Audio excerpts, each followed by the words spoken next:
I think we got better, and we continue to get better.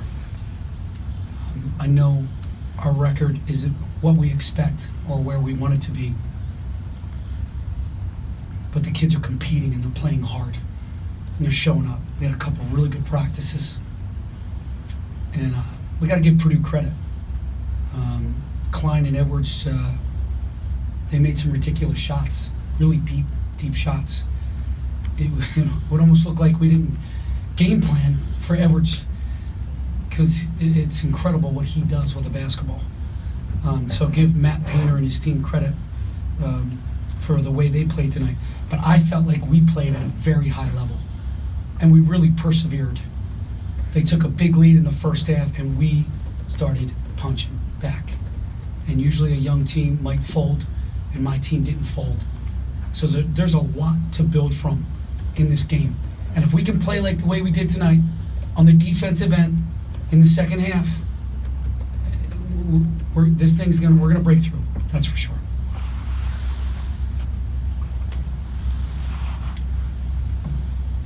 Pat, on Lamar's drive to the bucket, what were you looking? I don't think you had a timeout there, right? So I didn't have a timeout, but after he gets the rebound, how are you communicating to them what you wanted to do, and did you get what you wanted? Absolutely. I saw a freshman trying to defend Lamar Stevens, and we've been getting to the free throw line. So we just went 4 low and let Lamar make a play. I haven't seen it, so I can't tell you if there was a foul or not. But that was my decision. I thought it was a good decision. Just didn't turn out the way we wanted. And a tough game, but your two freshmen both came up big in some big spots. How big is that moving forward to try to get out of where you are at this point? No doubt. That's what I'm saying. We saw a lot of growth. These guys continue to come in. They continue to work. They continue to learn. They continue to show up, and they're just getting it. This is the Big Ten. This is the Big Ten. This is not the non-conference. This is big time stuff. So I think they're adjusting really well, and especially against a guy like Eastern, the way he defends. Ra had to go against him. I thought he handled himself really well, knowing Eastern's history playing against our guards. So a lot of positives to be taken away from this.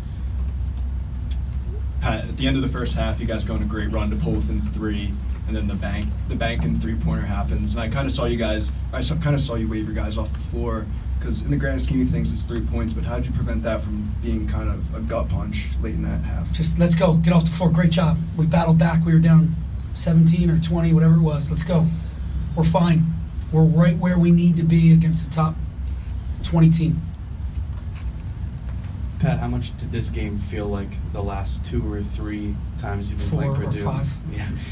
2 years ago, here it goes to overtime, and then obviously last year, 2 close games. Oh, you're just talking about Purdue. Yeah.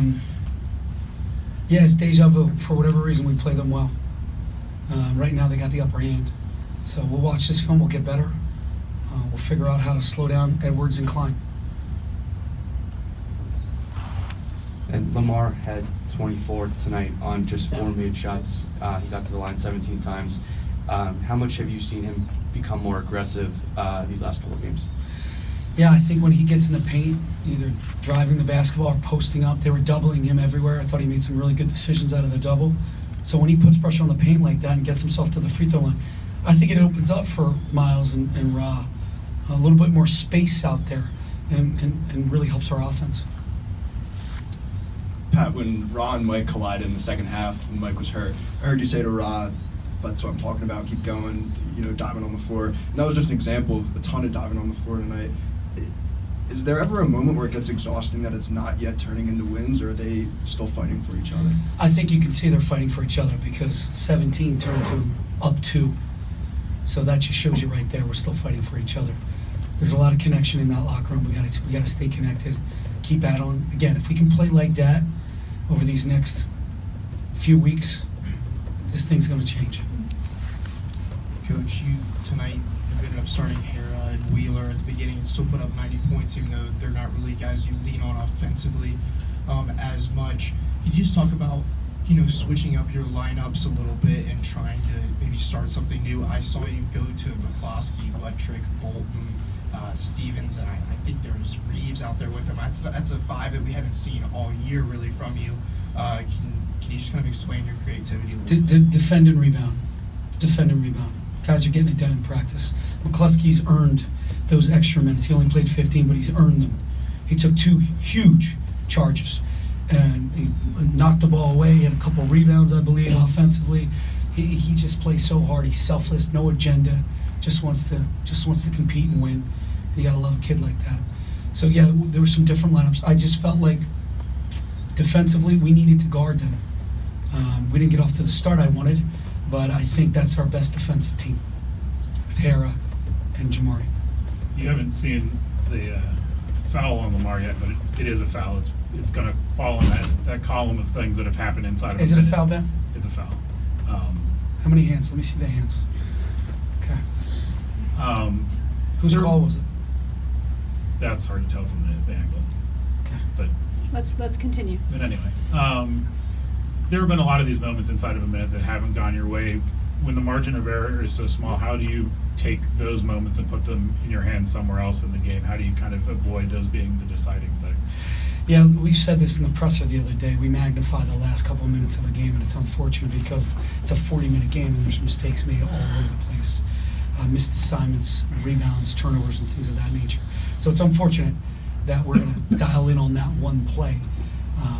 We just got to keep creating the best habits we can. I thought we did, especially in that second half. I would say the last 8 minutes of the first half into the second half, I thought we did some really good things. Defensively, offensively, rebounding. I thought we showed some toughness, produced a tough team. I thought we showed a lot of grit, and that's what it's got to be for us. That's what our identity. Maybe we're in a little bit of an identity crisis. Not tonight.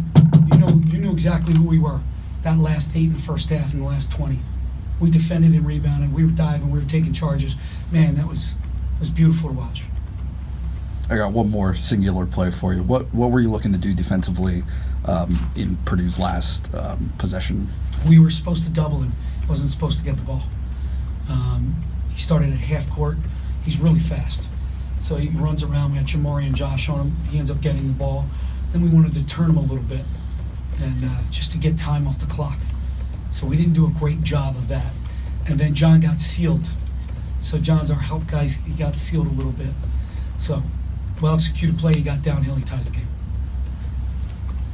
Pat, obviously, Miles and Rozier both played pretty well tonight, but on a larger scale, what kind of progress do you think they've made to this point in the season? Yeah, I said this in the presser. If you watch these two, if you watch them in November, and then you watch this game tonight, you're going to see that Penn State basketball's got a great foundation for their future with these two guards, and Ra and Miles, if they continue to play the way they played. And the way they're showing up at practice too, being coachable, watching film, understanding dives and charges are important. So as long as they have that in their mindset, we're heading in the right direction. Pat, this seemed like the most you guys were going defense for offense. It seemed like even early in the first half you're going defense for offense, switching out Ra and for Jamari and Mike for John and things like that. How much do you think that helps keep the bench guys fresh outside of Lamar and Josh, who are obviously going to play a lot of big minutes, and helping them to also understand their role in winning games? Yeah, I think everybody understands the role, and I thought Miles and Ra handled that really well. I know they didn't want to come out, but you know what? They kept a good attitude. They understood what I was trying to do. We were trying to get stops. Jamar's a heck of a defender. Kyle's really playing well defensively and rebounding and taking charges. So I think they got the strategy. And I think the strategy really worked. It got us back in the game and actually took the lead. I mean, the ultimate goal, though, down the stretch here in February, is they don't come out. They continue to progress. And I thought, again, I didn't watch the film, but I thought they did tonight. Carson got a few looks early wide open, but later you seemed to at least clamp down on them. But when they're hitting shots like that, do you think there's much else you guys could do defensively? You know what, I go to the last 8 minutes in the second half. I thought we really disrupted them the best we could. And they're taking deep NBA threes, deep. And we showed that on film.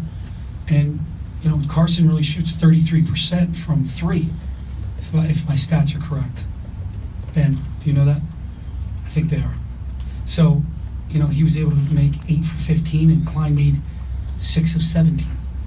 And they were taking tough, deep shots, and we wanted to contest every shot, and I thought we did that for the most part. Obviously, we see your positivity here. How do you handle them in terms of good cop, bad cop, harping on mistakes versus lifting them up, given the current circumstance? It's a great question. We can build off this game. There's a lot of positives in this game that we will build off of. And then when we come back to work, we will work on the things, the habit-forming, winning habit type plays that we need to work on. And then we'll go and film and we'll watch it. But I think these guys want constructive feedback. They want to break through. They want to win this game by one possession and get that good feeling back. So I think they're growing up, they're maturing.